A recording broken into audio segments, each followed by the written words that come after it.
નમસ્કાર મિત્રો, જય આરસીએમ બધાને. મિત્રો તમે જોઈ શકો છો આરસીએમનો જે આપણે તુલસી પેન્ટ આવે છે, તો આજ હું તમને બતાવું છું આરસીએમનો તુલસી પેન્ટ કેવો આવે છે, એની શાઇનિંગ કેવી છે. તમે જોઈ શકો છો નરિયા કે જબરદસ્ત, શાનદાર જબરદસ્ત આપણે તુલસી પેન્ટ લગાવેલો છે. એકદમ જબરદસ્ત લાગે છે. ક્વોલિટી પણ એક નંબર છે.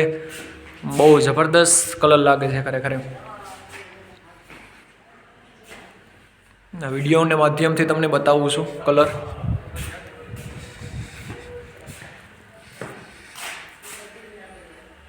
જોવો તમે, શાનદાર જબરદસ્ત, બહુ એક નંબર ક્વોલિટી છે આની. પણ તમારા ઘર દિવાલમાં લગાવશો તો તમને ખબર પડશે કે આરસીએમનો કલર શું છે. જો કેટલું ફિનિશિંગ મસ્ત આપેલું છે. તો આવા આરસીએમના તુલસી પેન્ટ ઘણા બધા આપણી પાસે તુલસી પેન્ટ છે. તો વધારે જાણકારી માટે તમે સંપર્ક કરી શકો છો મારો. પણ યુઝ કરે ખબર પડશે. અત્યારે માર્કેટમાં પણ પેન્ટ આવે છે અને આરસીએમ પાસે પણ પેન્ટ છે, પણ જમીન આસમાનનો ફરક છે. બરાબર. તો થેન્ક યુ વેરી મચ. જય આરસીએમ.